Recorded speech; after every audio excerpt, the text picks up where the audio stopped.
The first thing you notice is how quiet the highway gets when your high beams die inside a tunnel of trees. How the dark doesn't fall, it leans in. Your phone says no service. The air in the car cools like a breath withdrawing. On the shoulder ahead, a hazard light blinks once, then goes out, like an eye deciding not to be seen. Welcome to Mr. BlackWhisper. I took the long way through the prairie because the map showed empty counties and a straight blue vein of road, the kind where the sky presses down and the land is as flat as memory. My car hummed, the engine a low constant like someone thinking in the next room. The air smelled like dust and cut alfalfa. When the sun let go, it didn't set so much as fade, and the world turned graphite. Road, barbed wire, wind. I had miscounted gas. The needle slipped below the line and the yellow icon came on. I coasted into a town that wasn't a town anymore. A grain elevator, a plate glass window with nobody behind it, a weathered sign for a cafe that still had a phone number with 2 letters in it. The gas station was open because the door didn't lock. The pump was an old manual one with a lever and a stubborn rhythm. I heard the click of the numbers, felt wind thread through the empty price board. When the fuel started flowing, the hose trembled like something alive. Inside the shop, a bell hung over the counter, the kind that rings only in a memory. There were maps on a rack that still showed the Soviet Union. Handwritten on the wall behind the register, cash only. A pencil lay on a receipt book with imprints from old totals. I left a 20 under the bell. It looked wrong there, too new. As I pushed the door, it squealed once and then stuck halfway. Someone on the other side pushed it closed from the inside. I let go of the handle. The bell didn't ring. My breath fogged the glass, and in it I saw a thumbprint from someone who had stood exactly where I stood and pushed exactly the same way. Back at the pump, the handle had clicked off. The numbers didn't match what I'd paid. A few cents short. Not enough to matter, but too specific to ignore. I added a splash to make it even. In the quiet, I heard something.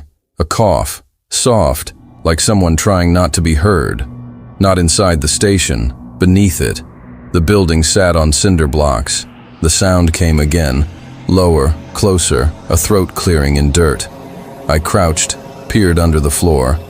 Stale bottles, wind-blown plastic. A shape wedged near the far pier, too smooth to be stone. Too pale to be wood. It took a moment for the brain to translate what the eyes were offering. The curve of a shoulder, the outline of a cheek, the color not quite right, like paper soaked in tea. I stood up quickly, hands numb, that animal urge to leave rising like heat. I put the nozzle back, and it slipped from my fingers, clacking against the pump and making a single metallic syllable that seemed too loud for this place. When I turned, the 20 I'd left on the counter was gone. In its place, on the receipt pad, a short line in pencil, paid. The spelling caught me, the way a child might write it, or someone who learned words long ago and didn't use them much anymore. I didn't go back in. I didn't look again under the building. I drove, the car floating through that graphite night, and it took 10 miles for my hands to stop shaking. A week later, I checked the map again. The town wasn't on it. The satellite view showed a rectangle of concrete and a dark stain, like an old bruise where the station had been. I mailed $20 to a county office with no clear recipient, wrote, "For the station outside mile 41" on the memo line, and waited for it to come back to me undeliverable. It never did. Sometimes, late, I picture a pencil held in a cramped grip, pressing hard, forming letters slowly in a dusty book no one will ever balance. I think about the word they chose, and how some debts are paid, because leaving them unpaid is what keeps someone else from being found. You know when something under your feet clears its throat, you should keep walking. At 2 in the morning, the interstate behind you becomes a river with no banks, and the shoulder becomes a place where stories sit down to rest. I had been driving 8 hours, eyes hot, coffee gone cold, when the sign for a rest area crept up out of the dark like a thought I didn't trust. I pulled in because the body makes its own rules. Sodium lights bleached the concrete. The bathroom was a low cinder-block square with a vent that hummed like bees. I washed my hands longer than necessary just to hear a human sound. Water ran, tile echoed. Behind me in the mirror, the stall door on the end moved an inch, then stopped. Air pressure, I told myself. Trains can do that. Night can do that. The door opened the rest of the way, slow as a yawn. No feet showed under it. I could see the back wall through the gap where the hinges were. The stall was empty. The hook on the inside of the door was bent out and sheared, a silver edge shining where metal had recently snapped. There were scratches around the latch. Same pattern, not panicked, not random. Parallel, neat. Trying, failing, trying again. When I turned off the water, the building went quiet. The vent had stopped. The hum became the sound of my own breath and the muted hiss of the interstate beyond the trees. Then the automatic paper towel dispenser coughed and fed out a length of brown paper all on its own, as if presenting a clean bandage to a wound I hadn't seen. I left without drying my hands. The air outside had that damp, washed concrete smell, like rain that never fell.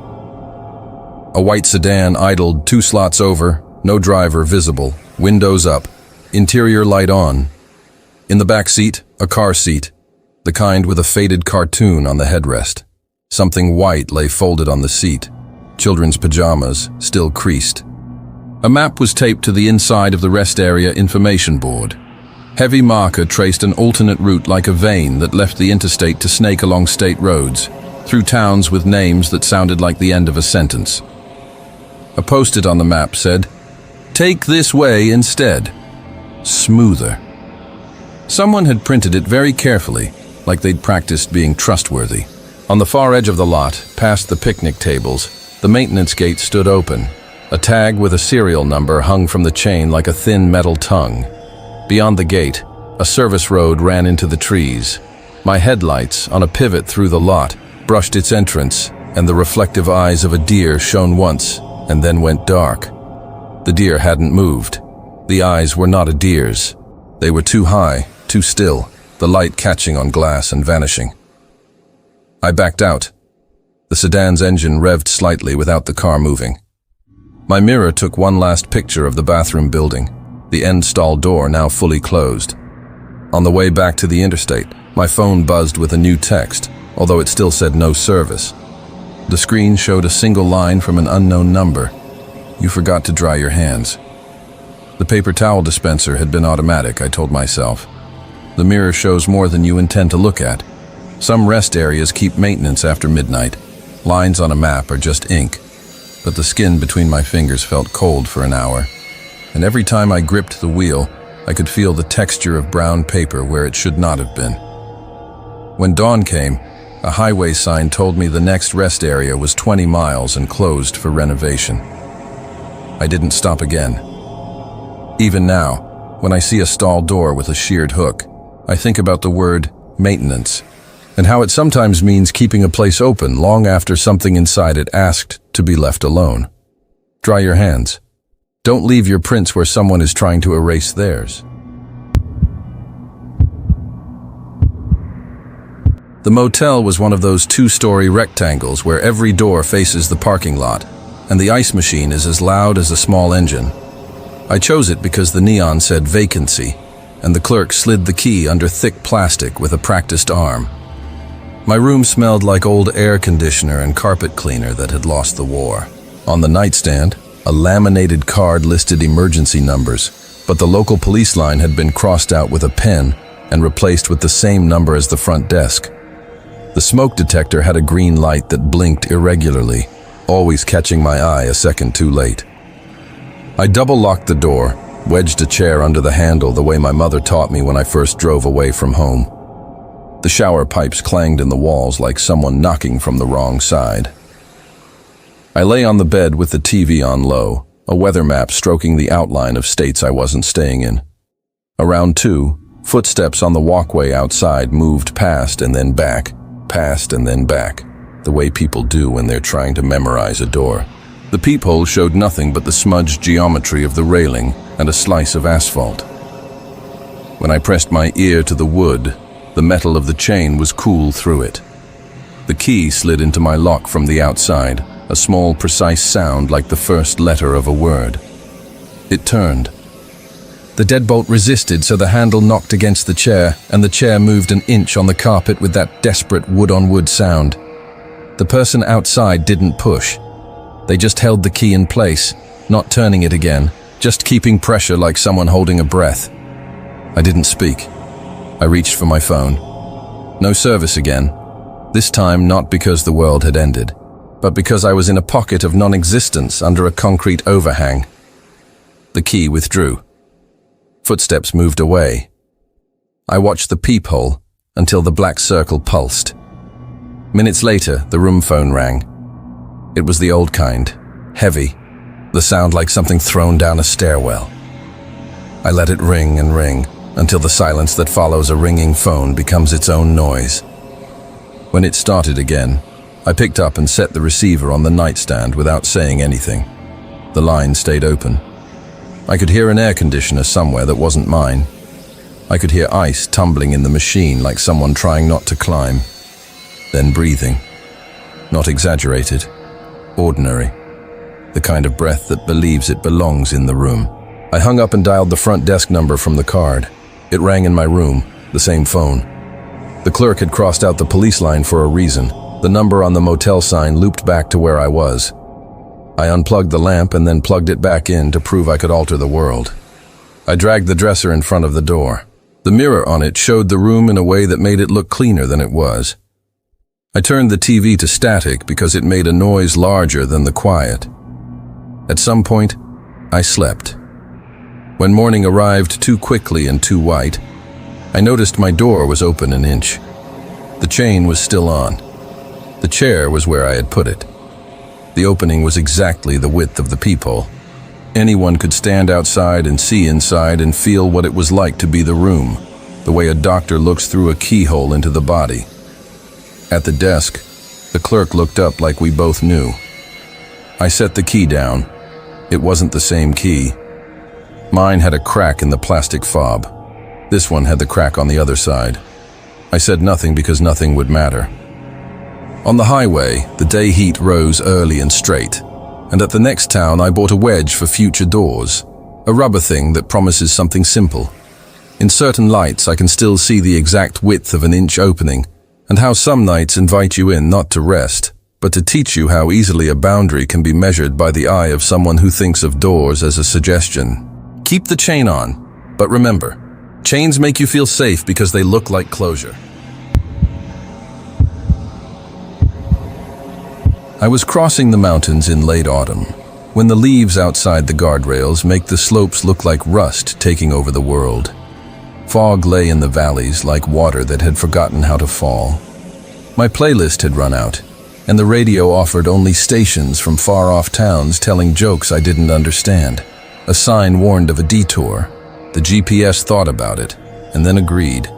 Blue line shifting to a road that seemed thinner than the others, curling back on itself like a scribble someone had tried to erase. I took it because the blinking arrow on the GPS made it feel less like a choice and more like a permission.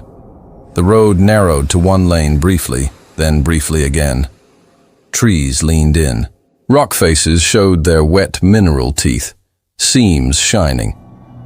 The shoulder vanished, and with it the margin for mistakes. I hadn't passed another car in 15 minutes. On the map, my icon floated over a green expanse with no names. Ahead, an old steel truss bridge appeared, its lattice like bones wrapped in vines. A flashing barricade blocked the way, one of those lightweight sawhorse frames with diagonal stripes. The light didn't flash. The battery was dead, or the point had been made long ago and forgotten. A hand-painted sign on a post said, "Bridge out," in letters that slanted like they'd been written by someone writing from memory of other warnings. The GPS pinged and recalculated a loop that would add 12 minutes. I pulled a slow 3-point turn that took 5, the front end hanging over a drop that the guardrail long ago had given up resisting. When I lined up again to leave, my headlights cut across the bridge one last time, and I saw a car parked halfway across, dead center, the paint the color of sky behind storm. It hadn't been there a moment ago. The driver door stood open. The interior light was on, weak, as if the bulb were about to confess something. I could see the shape of a blanket in the back seat, the kind you throw in for emergencies, gray and rough. The wind moved at once and then stopped. I don't go onto closed bridges at night, not for anything. I put the car in gear and rolled away. In the mirror, the open door held its place in the frame of steel and ivy. I told myself someone had left it long before I arrived. I told myself the light had been too weak to see until my angle changed. 5 minutes along, another barricade. Not the detour's fault. A fallen tree. A crew that had gone home at dusk with cones arranged like a prayer. The GPS spun and offered me a third option, a thin road that my finger could erase if it were ink. I took it because the night doesn't always give you the courtesy of staying put. The new road led down toward water. Through the trees I caught glimpses of black glass and a shoreline chewed up by previous floods. A narrow causeway appeared. 2 lanes if you believed in generosity. Midway over it, I felt the car tilt a fraction. A weight shift that woke up the part of the brain that knows depths without seeing them. In my high beams, something shone on the far end. A license plate. The same color of sky behind storm paint. The car from the bridge now parked with nose facing me. Both front doors open. No interior light this time. Only that metallic plate face catching my approach. I kept moving, too far in to reverse without creating a different kind of story. As I passed, I saw the back seat again and the blanket. Not rumpled now. Folded into a tight square like laundry done by someone who loved neatness. On top of it lay a damp line of leaves pressed into a human shape, as if someone had lain there and let the river decide what to remember. At the far side, gravel. Trees again. The GPS made a small happy noise as if it knew the moral. I drove without thinking for a while, hands rigid at 10 and 2. At the next town, I pulled into a well-lit lot and sat with the engine off, the silence like a decision. I still don't know which is worse, a car that moves from one impossible place to meet you at the next, or a car that doesn't move at all and lets the river bring you what climbed out of it. When someone leaves doors open in 2 different spots, you understand that some detours have a single purpose, to show you the shortest line between where they lost control and where you will. My friend and I split the driving on the long, straight nothing between 2 cities that sleep facing away from each other. Around midnight, he slept in the passenger seat, chin tucked down, breathing the deep, slow rhythm that makes you jealous. The road was a metronome, the white dashes clicking through the windshield and out the rear in perfect time. On the right shoulder, a car sat with hazards on. Not unusual. I kept speed. No shoulder there, no way to help without becoming part of what needed help. I checked the mirror. The hazards blinked twice, then went dark, as if a switch had been flipped rather than a battery dying. In the yellow moment before they died, I saw a shape behind the steering wheel. The stillness of someone conserving warmth. 3 miles later, another car with hazards on, same make and color, same angle on the shoulder, nose pointing slightly toward the lane like a question asked too late. I felt the small hairline crack of coincidence forming. I woke my friend enough to say, "Do you see it?" And he grunted and said something that sounded like yes, even if he had only meant to change dreams. It happened again. 4 miles this time. Hazards, then dark, a figure in the driver's seat.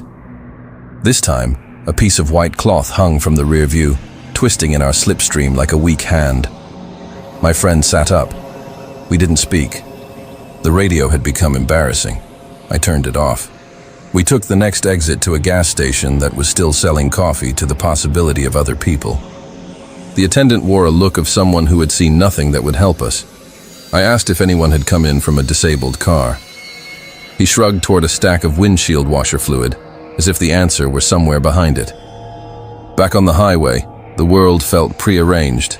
We promised each other we would stop if we saw it again, because some bargains must be made out loud. We didn't see it for 20 miles. The relief had shape and weight. Then a flash in the mirror where there should have been only our own certainty. This car wasn't on the shoulder. It was in the median, nose down in grass, hazards ticking in a different rhythm. Because the earth had stolen the randomness out of them, we pulled over. The engine fan had run long enough to click itself into silence. Crickets did the rest. My phone showed no bars. His showed one phantom bar that changed its mind every second. We approached with that careful speed people use when they are trying to convince themselves they are not approaching. The driver door was open. The cabin smelled like the inside of an old lunchbox, plastic warmed and cooled too many times. Seatbelt buckled, no one in it. In the center console, a phone with a dead screen. In the cup holder, a straw wrapper curled like something that lived and died here. Footprints in the damp median grass led toward the tree line. Not rushed, not wandering. Single-minded, heel to toe, as if someone had decided the woods were the only honest direction. I called out once, and the word broke into its own echoes. My friend raised a hand as if to catch what I'd thrown. We followed the prints to where the grass gave up, and the forest floor took over. The line continued in scuffed leaves, and a darker path of wet where dew had been wiped. It ended at a parallel set of prints coming the other way. They were the same shoe, the same gait, coming back at us. We stood there looking down, while the notion assembled itself. Someone had returned to the car. Someone had walked between where we stood and where we had just been without meeting us in the middle. Running back felt childish and correct. The car sat as before. The hazard lights were no longer flashing. The key wasn't in the ignition. The seat still held the shallow warmth of a person who had not yet decided whether to leave again. We didn't to call anyone because you can to call a direction and ask it to explain itself. We drove on with the heavy courtesy of people who have just backed out of a room they should not have entered. For days afterward, on any road with a median, I watched the grass for lines that start and then return, the way some stories do. If you see hazards blink and then die as you pass, keep your eyes forward. Don't follow where the grass flattens and rises like breath. After the funeral, I chose to drive home the long way because grief and highway hypnosis have similar hands, and I wanted to tire them both out.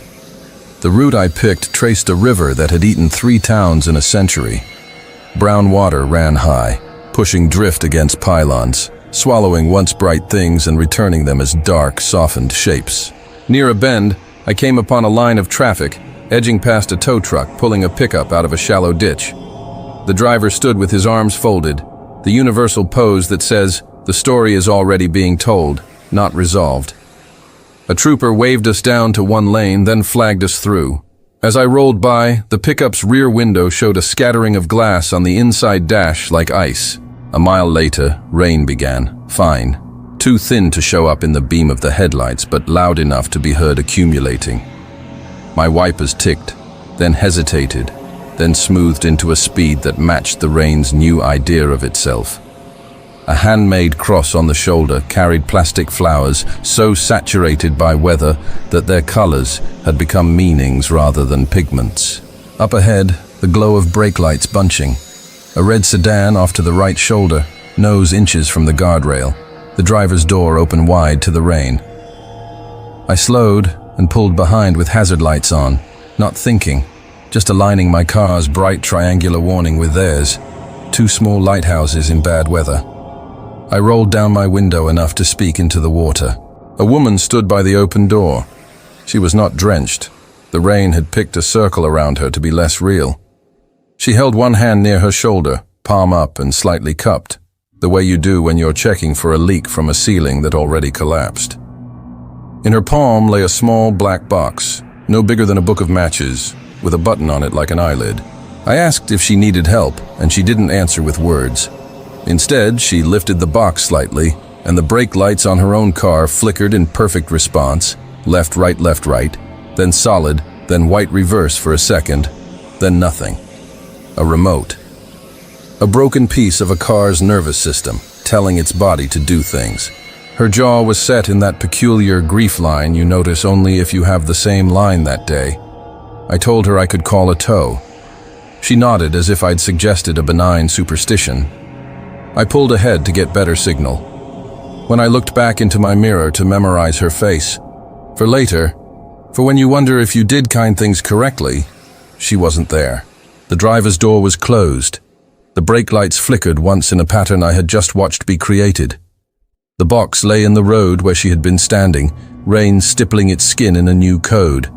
I got out, against whatever sense I had left, and picked it up. The button was wet and cold and didn't press. It sank. My own car's hazard lights went off. Came on. Turned to steady.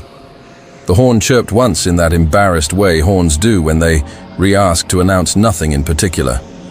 I dropped the box, and it hit the pavement with the surprising weight of a thing that does only a single job. Back in my seat, I locked the doors without quite deciding to. I looked across and through her car's window. On the passenger seat sat a folded program, the kind that lists hymns and dates, and a photo narrowed by choosing. The name printed on it was my mother's.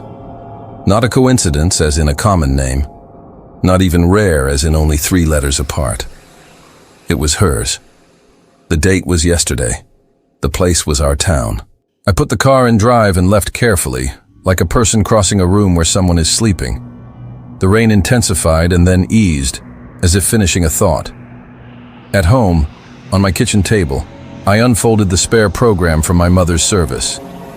I looked at the photo, the smile that was never as easy as it looks in pictures, the dates, the hymn I had mouthed and not sung. I compared fonts, the paper texture. Everything matched, everything didn't. You tell yourself the world is small and roads pull the far apart together. You tell yourself grief finds fellow travelers on shoulders and medians. You tell yourself anything that lets you sleep. When my car locks itself at odd moments now, I lay my palm out, cupped like a question, and wait to see which lights answer first. On the last night, the road along the coast gave me its layered sounds, the constant brush of wind, the low percussion of waves striking rock just out of sight, the occasional thin scream of sand scratching paint. The horizon held a glare even with no town in that direction, like memory bleeding through thin paper. My GPS insisted on a scenic route that cut inland through scrub, then up onto a ridge with a turnout that promised a view. I stopped there because the view is the one honest reason to stop when you are re-traveling alone and Don T want to invent errands. The overlook had a single wooden rail. Carved into it were names and dates and the kinds of declarations that time tests. Below, the road I had been on curled along the edge of the ocean like wire. A single pair of headlights traced it, then paused, then continued, a small insect of light on a long black leaf. I watched long enough to make it familiar. It slowed at places where there was nothing to slow for. It stopped at a bend without an intersecting road. It backed up once, corrected, then proceeded as if guided by something that knows maps without roads. Back at the car, a small sticker on my back window caught my attention. I don't put stickers on my car. This one was the size of a postage stamp and clear with white print, the kind a rental agency leaves when it changes out the oil and wants credit. In perfect sans serif letters it read, "Follow. A chill can be theatrical." This was the opposite. It was administrative, the way cold air comes out of a vent you forgot you had. I peeled the sticker, and it tore at an angle so the word now read, "Low." I held the piece in my fingers, like it could give me back the rest. In my periphery, the 2 headlights on the coastal road had stopped again. The distance between us created an intimacy that felt worse than proximity. I drove, down from the overlook, back onto the main road. When I merged, the pair of headlights behind did the same, perfectly timed, as if we'd rehearsed. There were long stretches with no pull-offs. Where there were, they were sand pits that promised getting stuck. The ocean's dark mouth to my right, hills, scrub, and the idea of houses to my left. At a sign for a state beach lot, closed after dusk. I turned in anyway, the gate open because the hinge had rusted through. I stopped near the far edge, where the sand becomes something else. The other car pulled in and parked one row back, not head-on, angled slightly away like someone pretending to look at the ocean while looking at you. We sat. Engines idling create their own time. I adjusted my mirror and saw only the glow of their dash. The shape of a person passed through that glow. Passenger door opening, driver switching seats. The small choreography you can only call intent. My fuel light came on with exquisite timing, dinging like a polite reminder at a funeral. Then the car behind rolled forward slowly, the angle changing until their high beams would hit me if they turned them on. They didn't. They honked once, a single flat sound. I didn't move. They backed up, then pulled alongside, window still up, my reflection in their glass pale and younger than I know I am. In the rear seat, a car seat, empty. A small pair of shoes on the floor, their tongues out like they'd been scolded. The driver lifted their hand, palm out. It was wet, not with rain, which had stopped, but with seawater. They pressed their palm against the inside of the glass. The print stayed there when they dropped their hand, a perfect leaf with a gap where the heel would be. Missing, a palm without a base, as if the hand ended in the middle of itself. They drove off. No hurry. Back to the road, back in the direction I had come. The sticker fragment in my fingers hung onto the word low and gave me nothing else. In the morning light, I could have invented an explanation involving fishermen, tides, a child who was at home asleep. At night, the explanation that fit was smaller and harder. That some people follow because they want to lead you to the place where they ran out of reasons. I left. Gasoline, a slow, panicked thought in the bottom of my car. The road gave me towns again, then lights, then a convenience store with coffee that tasted like burnt plains. On the door, a sticker with emergency numbers had been sun-faded to near invisibility. Only one word stood out in bold: report. I didn't. The piece of sticker in my pocket had curled itself into a band and cut into the skin of my thumb. On the highway home, the coastline ran to my right, endless same, always new. I turned on the radio to drown the feeling and caught only static shaped like the ocean. I rolled the window down and let night and salt argue. In the glass of the side mirror, something glowed for a second and then disappeared. The ghost of a single word, shining where I had peeled it, telling me what to do and what I failed to do and what I am doing still. Follow.